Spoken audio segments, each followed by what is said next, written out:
लड़ाई सत्ता के बेजोड़ हुई, लड़ाई सत्ता के बेजोड़ हुई, भाई भाई में लम्हर खेल हुई। लड़ाई सत्ता के बेजोड़ हुई, भाई भाई में लम्हर खेल हुई। कांच के घर बा सबके, कांच के घर बा सबके, पत्थर हाथ में बात और झमेल हुई। गोल लगता नहीं हेरा से अभिनंदन बरुआ के अपना कार्यक्रम जना के नाम है खूटा ठोक के। रोज हमारा रुआ बीच में संवाद होला, हम एक के खबर ना कहिले या ना हम एक के और कुछ कहिले, चूँकि परिवार में बानी तो चर्चा विमर्श और बातचीत जरूरी बा। और खास करके जब बात अस्तित्व के होखे, विकास के होखे, अस्मिता के होखे, सम्मान के होखे, तो बात कईल और जरूरी हो जाला। यही जरूरी बात करे खातिर आइल बानी। लेकिन यह जरूरी बात में कहीं ना कहीं लोकतंत्र बा, राजनीतिक दल बा, बिहार बा और बिहार के मुखिया बान, एकरा साथ साथ विपक्ष भी बा। बात सबके करे के हुई और सबके बात जब कही जाई तो निश्चित रूप से पिछला इतिहास एक खाली फिर से साथ साथ आ जाई, सामने सामने आ जाई और इतिहास बहुत कुछ कहे खातिर मजबूर करेला। आज के हम जो खूटा ठोक के मेरे हुआ से बात करे खातिर आइल बानी, तो ओकरा में इतिहास के पन्ना पर हम थोड़ा सा नजर डाले के फेरा में बानी। जरूरी बा कि रउआ के एक खाली झकझोर दिया जाओ और झकझोरला के बाद 15 साल बनाम 15 साल के जो युद्ध है और लड़ाई, दोस्ताना, दुश्मनी या फिर सत्ता के होड़ जो चल रहा बा, ये होड़ में हम और रउआ कहाँ बानी जा, कहाँ हमारा रउआ बीच में काम चल रहा बा और कहाँ हमनी के आखिर आकर के फैसला सुनावे के बा, एगो वोट के माध्यम से वो बात जरूरी बा। बात अगर कही जाओ तो 1990 के दशक से रुआ चली। 1990 से जो एक बिहार के राजनीति में परिवर्तन के दौर शुरू भइल, कांग्रेस के राज खत्म भइल और एजा कांग्रेस के बाद वाली पार्टी जो विपक्ष में अक्सर रहत रहे ओकर राज शुरू भइल। और यह राज में कहीं ना कहीं बिहार बदले के प्रयास रहे। विपक्ष में जितना लोग एक लंबा समय से कहीं ना कहीं कांग्रेस के पिछुआवे के फेरा में रहे लोग, 70 और 75 के दशक में जौन लमहर कांग्रेस के विरुद्ध राजनीतिक बात भइल, एकदम देश भर में आंदोलन भइल और आंदोलन के परिणति भइल कि वो आंदोलन से बहुत सारा नेता निकल करके अइले। 1990 में राजनीतिक बदलाव भइल और लालू प्रसाद के सत्ता के शुरुआत भइल। लालू प्रसाद बिहार के मुख्यमंत्री बनले और मुख्यमंत्री बने में उनकर सभी सहयोगी रहन, चाहे वो रामविलास पासवान के नाम ले ली, भारतीय जनता पार्टी के नाम ले ली या फिर नीतीश कुमार के नाम ले ली, शरद यादव के नाम ले ली, जे कुछ भी रुआ नजर आवत रहे बिहार के जितना भी नेता बाड़े सब लगभग वो साथे रहन। अगर कांग्रेस के दल के नेता के छोड़ दी तो सारा विपक्ष एकजुट रहे और एकजुटता में एक बड़ा चुनाव भई रहे और चुनाव में पूरा आंकड़ा के साथ लालू प्रसाद सत्ता में स्थापित भइले। जब 1990 के दशक के बात हुई तो 1990 के दशक में संयुक्त बिहार के बात हुई और संयुक्त बिहार में झारखंड साथे रहे। चुनाव जो भइल वो चुनाव के परिणाम सामने आए और एक बड़ा लड़ाई के बाद एक बड़ा परिवर्तन बिहार के राजनीति में और सत्ता में भी भइल और लालू प्रसाद के समर्थन में सब लोग आये। लालू प्रसाद बिहार के मुख्यमंत्री बनले। एक बाद बिहार के राजनीति के एक नया धारा और एक नया दिशा चले लागल। जौना घड़ी चुनाव हो जाए 324 को सीट रहे बिहार में और ये 324 सीट के जौन आंकड़ा रहे ओकरा में अलग अलग लड़ला के बाद भी साथ साथ सब कोई आई और कांग्रेस को जब मात्र 71 गो सीट मिला रहे, 323 सीट पर कांग्रेस लड़ रहे और इस लड़ाई में कहीं ना कहीं बड़ी जम के पिछड़ल। साथ में रुआ से बताया तनी कि जनता दल रहे, यूनाइटेड जनता दल के 122 सीट मिलल, बीजेपी के 39 सीट मिला रहे और एकरा में जेएमएम के 19, सीपीआई भी 73 सीट पर जीत दर्ज किए रहे, आईपीएफ के 7 को सीट मिला रहे।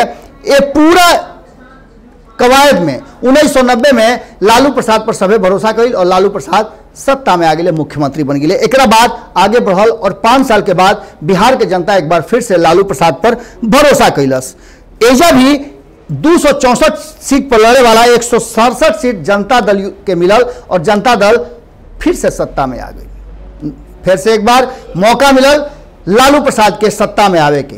लेकिन एक बाद एजे से धीरे धीरे करके अब मामला बिगड़ना शुरू हो गई और 1995 से 2000 आवत आवत जनता दल कई खंड में विखंडित हो गई। ए बीच में नीतीश कुमार समता पार्टी बनौले और समता पार्टी में बहुत सारा लोग उनका साथे आ गई। एजा से शुरुआत भई लालू और नीतीश के युद्ध के, लड़ाई के। ई लड़ाई 2000 से जौन शुरू भई, 2000 में जौन चुनावी समीकरण बनल ओकरा में 293 सीट में से 124 सीट जीतले रहन लालू प्रसाद यानी जनता दल।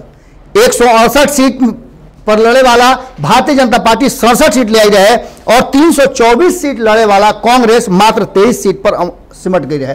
समता पार्टी पहला वाली बना रहे और 34 सीट पर 120 सीट में से प्राप्त करके समता पार्टी भी अपन उपस्थिति दर्ज कर दिले रहे। अब एजा से जो लड़ाई शुरू भई, अब नीतीश कुमार के रास्ता अलग हो गई। वो नीतीश कुमार जो 2000 से पहले लालू प्रसाद के बहुत करीबी कहल जात रहा।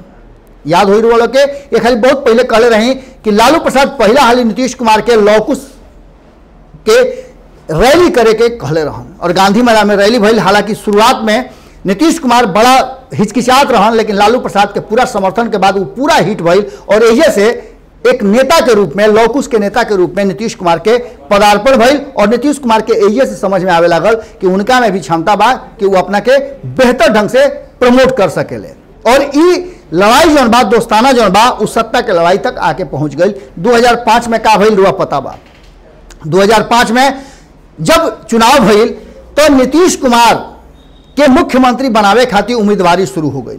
लेकिन रुआ लोग के पता बा कि जब 2005 में चुनाव भइल तो 2 हाली चुनाव भइल रहे। 2005 में 8 महीना के अंदर में पहिलका जौन चुनाव भइल ओकरा में नीतीश कुमार के सत्ता के चाबी लेकर के कहीं ना कहीं रामविलास पासवान फरार हो गई रहन। रामविलास पासवान के वो लड़ाई में जो सीट मिला रहे उनका 29 को सीट मिला रहे और ये 29 सीट नीतीश कुमार के मुख्यमंत्री बनावे खातिर बहुत काफी रहे। लालू प्रसाद अगेंस्ट में रहन और लालू प्रसाद बराबर एक प्रयास में लागल रहन कि कैसे सरकार मत बने कि उनका लगे जो कमी बेसी रह गई बा वो कमी बेसी के पूरा कर ले। चूंकि 75 गो सीट उनको लगे रहे और आरजेडी के 75 गो सीट के साथ साथ जेडीयू के 55, बीजेपी के 37 और कांग्रेस के लगे मात्र 10 सीट रहे, जौना से कि वो लालू प्रसाद के समर्थन करके सरकार ना बनवा सकत रहे। और तब तक स्थिति ये हो गई रहे कि 2000 में बिहार के बंटवारा भी हो गई रहे, झारखंड बिहार से अलग हो गई रहे और अब बिहार के लगे बाज गए 243 को सीट। अब ये 243 को सीट के तिलिस्म तोड़े खातिर 122 सीट के जरूरत रहे। रुआ समझता नहीं कि सब बात हम काहे बता रहे बानी, ऐसे कि हमने के आवे के बाद कहा तो 2015 के स्थिति और 2020 के स्थिति के तक हमने के पहुंचे के बाद 2005 से जो शुरुआत भई 2010 में नीतीश कुमार पर जैसे लालू प्रसाद पर 1995 के बाद 90 से 95 के बीच में 90 में जो काम कैले 95 में जनता दोबारा उनका पर और ज्यादा भरोसा करके मौका दिलस। बिल्कुल वह स्थिति भइल नीतीश कुमार के साथ भी कि 2005 में जब दोबारा चुनाव भइल तो नीतीश कुमार के थोड़ा सा राहत मिलल और दोबारा चुनाव में जो आंकड़ा हमरा लगे बा ओकरा में 54 सीट पर आके 75 सीट पावे वाला पहिलका चुनाव में आरजेडी 54 सीट पर आके अटक गई और लालू प्रसाद के एजे से बड़ा झटका लागल। राबड़ी देवी मुख्यमंत्री रही बिहार के और ये एक बड़ा झटका रहे लालू प्रसाद खातिर। एक साथ साथ जेडीयू के 55 सीट जो पहिलका चुनाव मिला रहे वो 88 सीट पर आके अटक गई और 88 सीट ओकरा लगभग अब एक नया समीकरण के तलाश खातिर बेहतर विकल्प रहे।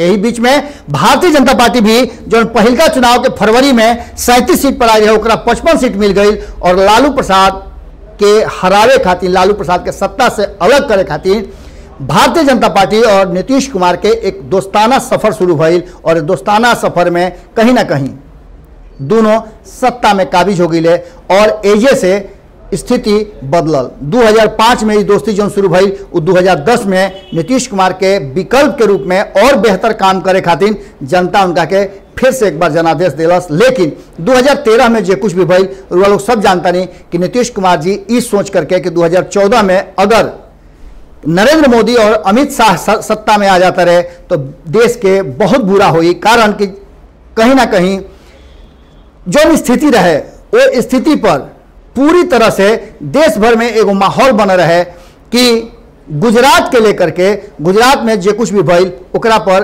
कहल जात रहे कि कॉम्युनल चेहरा वाला लोग बा और ये लोग हिंदू मुसलमान करके देश के तहस नहस कर दी।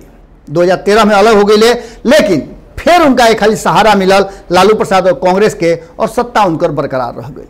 2015 में गठजोड़ भइल और महागठबंधन बनल और महागठबंधन के साथ 178 सीट प्राप्त कैले महागठबंधन के दल जो में 101, 101 और 41 सीट पर लड़ रहन आरजेडी, जेडीयू और कांग्रेस। पूरी तरह से 178 सीट सत्ता में आवे खातिर एगो बेहतर विकल्प रहे और 2015 में ये पूरी तरह से सत्ता में आयल भी लोग और भारतीय जनता पार्टी जो 2014 में एक बहुत बड़ा जीत के साथ केंद्र में अपन सत्ता स्थापित कैले रहे, वो मात्र 55 सीट पर आकर के एनडीए अटक गई। लगभग 55 सीट पर 53 सीट रुआ भारतीय जनता पार्टी के मिला रहे और उनका साथे रहे वाला एलजेपी के 2 गो और हिंदुस्तानी आवाम पार्टी के 1 गो सीट मिला रहे। इंडिपेंडेंट 4 गो जीता रहन और एक साथ साथ आरएलएसपी और के भी 2 सीट मिला रहे। सब मिला जुला करके एक बहुत बड़ा जीत महागठबंधन के मिला रहे, लेकिन यह संबंध ना रह सकल। मात्र 2 साल से भी कम समय में नीतीश कुमार के फिर से एनडीए में पदार्पण भइल और एजा से लालू प्रसाद और नीतीश कुमार के जौन 1990 से दुश्मनी शुरू भई रहे, एक बार फिर से 2017 में जीवित हो गई और दोनों एक दूसरा के प्रबल विरोधी बन गई। अब लालू प्रसाद फ्रेम में नहीं खन, चूंकि 2014 के जो चुनाव होते रहे ओकरा में एक अध्यादेश जो जारी भई रहे वो घड़ी के यूपीए सरकार के, ओकरा में जे भी सजा याफ्ता हुई उस कानूनी रूप से चुनाव लड़े में अक्षम घोषित हो गए रहे और लालू प्रसाद अक्षम घोषित हो गए। सक्रिय राजनीति से उनकर विदाई हो गई, लेकिन उनका सक्रियता इतना बड़ा रहे कि लालू प्रसाद अपना के अलग ना कर पहिले और लालू प्रसाद ही 2015 में अपना गर्जना से, तड़पना से और अपना भरोसा से नीतीश कुमार के दोबारा मुख्यमंत्री कुर्सी बिठौले। अब वही लालू प्रसाद से डराए लगले नीतीश कुमार। अब डर बा या फिर उनका मन में संदेह रहे कि कहीं ऐसा ना कि जंगल राज जो रटत रहे वो पुनः वापस आ जाए। हालांकि जंगल राज जैसन बात सिर्फ अब कहल जा रहा बा कि वो एगो भ्रम रहा, झूठ रहा, जौन की नीतीश कुमार अपना सत्ता में आवे खातिर फैलौले रहन। अब स्थिति बा कि कहीं ना कहीं ये पूरे मामला पर 2015 के बाद 2020 अब आ गई और 2017 से लेकर के अब तक ये 3 साल में जे कुछ भी सत्ता चलल एनडीए के बिहार में, ओकरा के लेकर के बिहार के जनता कितना संतुष्ट बाड़ी नीतीश कुमार से, ये एगो अलग प्रश्न बा। लेकिन चिराग पासवान संतुष्ट नहीं खन। चिराग पासवान पूरा खेल के भंडोल कर दिले बाड़े और ये भंडोल एक तरीका से हो गई बा कि कहीं ना कहीं अब स्थिति बड़ा दूसरा तरफ जा रहा बा। चिराग पासवान अगर ये भंडोल ना कैले रहते तो नीतीश कुमार के मन में रहा कि जितना सीट पर तेजस्वी यादव या आरजेडी लड़ी ओकरा से बेसी सीट पर वो एनडीए में अपना पार्टी के चुनाव लड़वाई हैं और कहीं ना कहीं चिराग पासवान के साथ लेकर के भारतीय जनता पार्टी के एक बार फिर से बैकफुट पर ले जी हैं, जैसे 2019 के चुनाव में 50-50 के समझौता कैले रहन। अब उनका पर दबाव 50-50 के तरह रहे। ये सब दबाव के बाद जौन तरीका बा ओकरा में ये अब स्पष्ट नजर आ रहा बा, जो हमनी के गुप्त सूत्र बता रहा बड़े, भीतर खाने से जो खबर आ रहा बा और जो हमनी के सर्वे टीम जांच परख कर रहा बा ओकरा हिसाब से स्पष्ट नजर आता कि महागठबंधन और एनडीए में 143 और 100 के फॉर्मूला तय भइल बा। 143 के फॉर्मूला में और 100 के फॉर्मूला में रुआ के अलग अलग करके बताए तनी कि महागठबंधन में जहां 4 गो दल बाड़े वही अब एनडीए में भी 4 दल हो गई बाड़े। महागठबंधन में आरजेडी अपना हिस्सा में 143 सीट रख ले बा और कांग्रेस के हिस्सा में 100 सीट दे दिले बा। ओकरा में आरएलएसपी के देश, वीआईपी के देश या चाहे जेकरा के देश अपने जितना रखे के होकर रखस, ये स्पष्ट नजर आ रहा बा। ओजे एनडीए में भी अब स्थिति स्पष्ट हो गई बा कि कहीं ना कहीं नीतीश कुमार अपना खाता में 110 सीट रखा रहे और 133 गो सीट वो अपना साथी दल के दे रहा बड़े, जौना में संतुष्ट नहीं खन चिराग पासवान। और चिराग पासवान अपना सीट के अलावे 143 सीट पर लड़े के घोषणा कर दिले बड़े और 143 सीट और 100 सीट भारतीय जनता पार्टी के, यानी 243 सीट पर 2 खेमा लड़ी। नीतीश कुमार 110 पर लड़ी हैं और भारतीय जनता पार्टी चिराग पासवान मिलके 243 सीट पर लड़ी हैं। अब समझ सकता नहीं कि स्थिति का भइल और यह सबसे बड़ा कारण बा। यह विश्लेषण के बाद रुआ जोड़ घटाव करत रही कि बिहार के राजनीति कहाँ जा रहा बा, 2020 के चुनाव में का होई। इस सब समस्या के बाद अब सबसे बड़ा बात बा कि रुआ जोड़ घटाव करत रही और चुनाव में केकरा के चुनाव ओकरा पर मंथन करत रही। जैसे जैसे हमने लगे जानकारी आ रहा बा रुआ लग तक पहुँचाओ तनी जा, ये समीकरण के समाधान में हमनियों के पड़ल बन जा। आगे का होई अभी बहुत कुछ होना बाकी बा। बिहार के राजनीति में हंगामा हड़होड़ तो मचिए गई बा।